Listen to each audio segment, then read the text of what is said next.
welcome back to another After Dark, everyone. Hope you all having a good night so far. Hope you guys had a wonderful day. So I saw this video pop up on my feed today, and I absolutely want to react to this because I feel like I probably have some good insight on this topic, which is a Johnny Arnett video titled "The Dumbest Criticism of Larry Bird." And I can tell you straight up, like, I've got a couple of buddies that are in their 20s, right?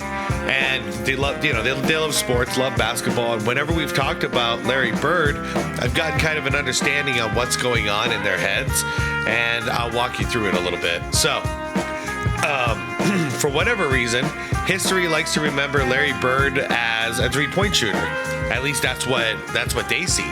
So it's not about his defense. It wasn't about his passing. It wasn't about his willpower or his mindset and mentality. None of that. It wasn't about him being an Iron Man. None of that. It was just about his deep ball shooting. So what these young guys do is they go in, they look at it, they look at his percentage, they look at how many threes per game he was making, and they go, oh, it's no big deal compared to what the guys are doing nowadays. And that's where it ends. So basically all the younger friends I know that like basketball and know of Larry Bird, that's all they thought of him, was just a shooter. So they have no idea who Larry Bird as a whole was on that basketball court. I think this video is probably going to highlight some of that. So let's see what Johnny's got cooked up for us. I'm going to link the original video down below in the description for you. Y'all know I rock with Johnny Arnett stuff, so go check it out if you enjoy it. It's down below in the description. You also see a list of channel members down there. Shout out to each and every one of you. I appreciate you all. Guys, do me a favor, hit that like button. Hit that hype button if you could. Let's amplify the message of Larry Bird being way more than just a three-point shooter. Guys, let's go. Worst intro of all time. Look at this. Look at this. My dad used to hate Steph Curry because of the mouthpiece. He also hated BJ Armstrong. And I think the NBA has gotten way past the balance and watching guys give up dunks to shoot threes on fast breaks. That kind of thing. I think that has hurt the game a lot. Yeah, I now, hate that's that. me. I am old school, as we all know. JJ, perfect. But, Bird shot plenty of threes. And they had Parrish and McHale. Bird shot plenty of threes. The best. And Bird is one of the great shooters in the history of the sport. Not even close. Bird shot threes. He never was a volume shooter from three. No, I know that. But he was a great three-point shooter. He was not good. To be fair, though, yeah, he was not a volume three-point shooter. He wasn't. He was great. He's one of the top 5 three-point shooters of all time. That's how good Bird is. Oh yes, we're not. See, now I'd be rocking with Bulldog a little more if he just said he's one of the top 5 shooters of all time. But you don't have to see even him. So he's older. He saw Bird's career, yet he's still labeling him as a three-point shooter. Shooting contests, he was phenomenal. Bird's a great shooter. Wait a minute, and Bird didn't shoot. Bird is absolutely one of the greatest shooters ever, but he's not one of the top 5 3-point, top 3, whatever you just said. Did you see the three-point shooting? Okay, I can't believe I'm saying it. I agree with JJ Redick because he just said exactly what I said. That he put on those clinics that he put on at the All-Star game? Again, did you watch? Doggy, it's just math. It's attempts, it's makes, and it's percentage. And there's no way you could ever argue Larry Bird is a top 3 3-point shooter of all time. You can't make that argument. You're basing it on math. You're basing it on math and a time of when he played. I'm basing it on just shooting. Bird is a unbelievable. Again, we had this discussion the other day. We had this discussion the other day about James Naismith. James Naismith invented the game. You were rewarded for putting the ball in the basket. There's plenty of people that have shot more, and guess what? Made more at a higher percentage than Larry Bird from 3. I'm not saying Larry Bird is not one of the greatest shooters ever. He's not one of the greatest three-point shooters ever. Generally speaking, Larry Joe Bird is considered as not only one of the greatest players of all time, but as one of the greatest three-point shooters in the history of the league. Although, a growing number of people have been clapping back at that claim. And once upon a time, leading that charge was JJ Redick. Now, long before he was getting angry as the Lakers head coach, this narrative was getting him angry on ESPN. I mean, the thing with Bird is he didn't shoot a lot of threes. That's why I don't really want to like call him one of the greatest 3-point shooters of all time, you know? Now, that being said, if the game is on the line, we got like 2 seconds left. It's a 3 or bust. In NBA history, I'm giving that ball to Bird because not only can he hit the shot, but he's clutch as all hell. But when we're talking about the best 3-point shooters of all time, we probably have to go with somebody who averages like 5 or 6 three balls per game. And that just wasn't Bird. He was an all-around offensive player. Right from under the paint to mid-range to turnaround jumpers, you know, all the way to the 3-ball. As you guys all saw in the intro. Before I get too deep into this, I have to say, I don't completely disagree with Reddick.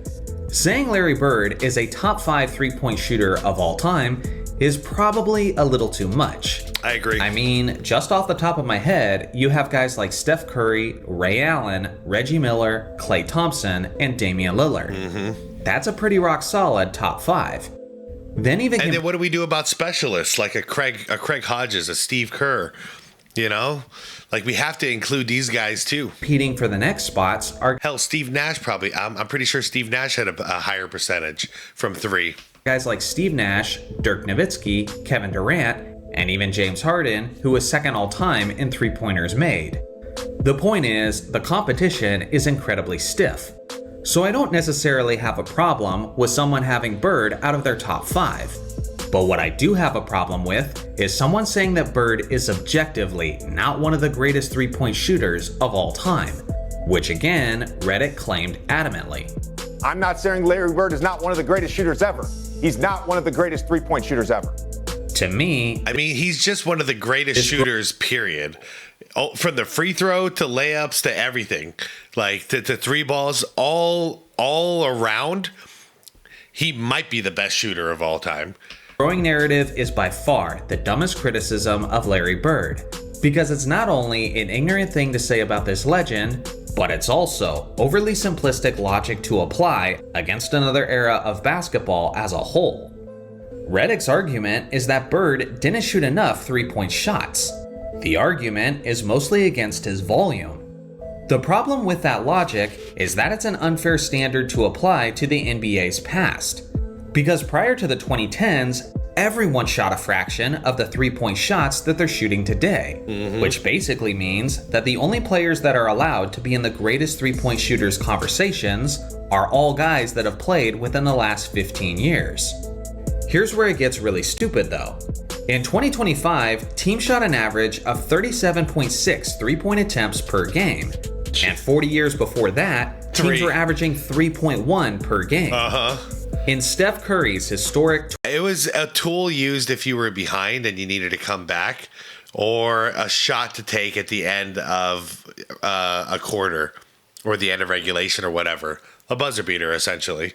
That's what the 3-ball was for. 2016 season, he attempted 886 3-point attempts throughout the regular season.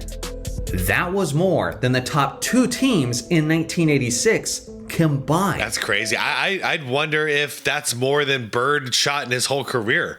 Just that one season of Steph. Bird's Celtics as a whole only attempted 396 threes in 1980. Wait, 396... 886. So, wow. Holy crap. 6. To put it simply, if Steph Curry played in Bird's era, he wouldn't be allowed to shoot that many threes. Yeah. No one was, because coaches at the time didn't think it was smart and efficient basketball. Yep, just like Reggie Miller, Steph would have been doing the same thing, running through screens constantly. But yeah, he'd be stopping short and going for that mid-range more times than not, just like Reggie did. So Curry would have shot less threes in the 80s, but Bird would have shot significantly more in this era. Yet by Reddick's logic, that would disqualify Steph from being in the conversation, regardless of how efficient he would have been, and regardless of how he would have stood out from the competition in that era. With that nonsensical logic, modern players like Tyler Herro and Jordan Poole are considered better 3-point shooters than a prime Reggie Miller and a prime Ray Allen. Make it make sense. Yeah, screw the attempts. I'm with you. I want to see some percentages now. Now, at one point, Reddick was in an interview and he was getting mad at the hypotheticals. Reddick's always mad about something. Look at him. He looks like just like the most unsufferable dude to ever be around. Like the guy you never would ever invite to a party because he's just going to ruin the entire vibe. Well, wasn't there? And the argument against that is, oh, well, if he had played in today's era, he would be a top 5. What? That doesn't even make sense. That's not based in reality or fact. Wait a minute, but let's talk reality and fact. Bird is one of only 3 players to have multiple 50, 40, 90 seasons. The other 2 are a couple of the greatest 3-point shooters of all time in Steve Nash and Kevin Durant.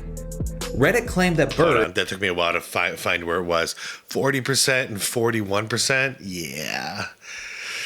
It's pretty good. Point shooters of all time in Steve Nash and Kevin Durant.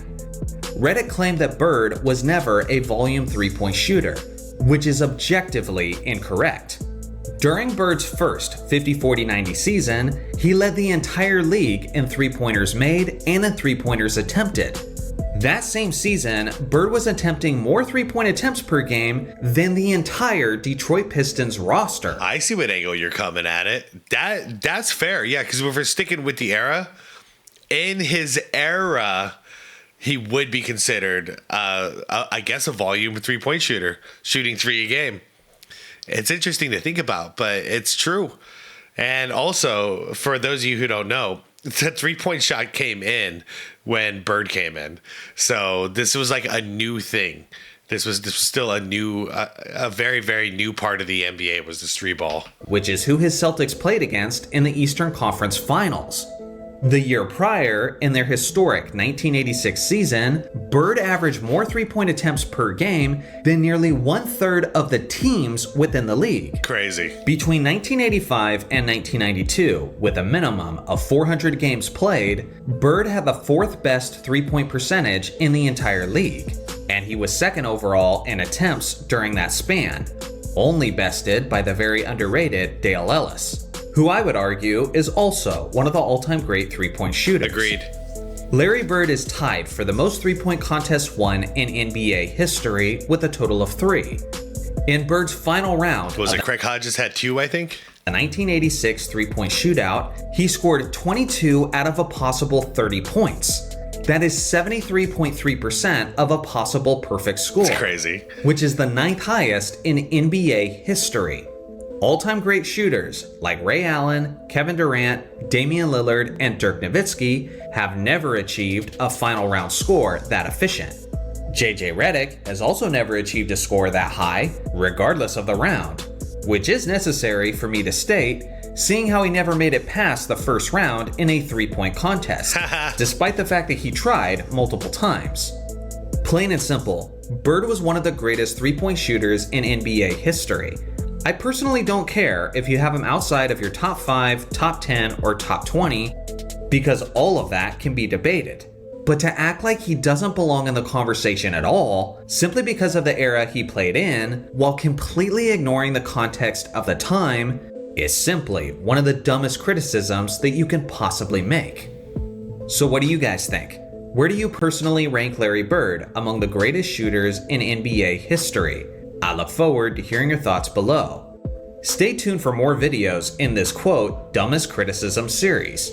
And shout out to the members for all the ways you support me and my channel. Thanks for watching as always. Make sure to like and subscribe for more basketball content, and I'll see you guys in the next video. Done and done, man. Okay, great, fantastic video. Dude, I hope you make a part 2 and a part 3 and all this because, like I said in the intro, and I hope you're watching this one, Johnny. Like I said in the intro, there's so many things that are misunderstood about Bird. Because yes, I mean, it's really cool. This is a great place to start because we're starting with the 3-ball argument. And I'm with you on this. Listen, in Bird's era, he was the best 3-point shooter around. Simply put. So then how do we, if we're always in this thing of we're comparing players to their eras, then you're right. And I'll back down from my argument a little bit because you are correct. In his era, in the 80s and the 90s, he was the best. Well, I'd say the 80s because the 90s got cut short for him. So in the entire decade of the 80s, he was the best out there with the 3-ball. Now, what I would like to see a part 2 and a part 3 about is the rest of it, because we all know Bird played freaking defense. Bird hustled. Bird is also one of the greatest passers of all time. Homie got his rebounds. He did everything you can imagine on that basketball court. So I am still the same dude as I was on the intro. It does bother me that when Larry Bird gets brought up, like this video, we're just talking about 3-point shots, and I'm sorry, he is capable. He is so much more than that. So I guess that's my challenge to you, Johnny. Make a part 2, make a part 3, but at least make a part 2 that doesn't involve his three-point shooting, because I think too many young players, that's all they think of is his 3-point shooting.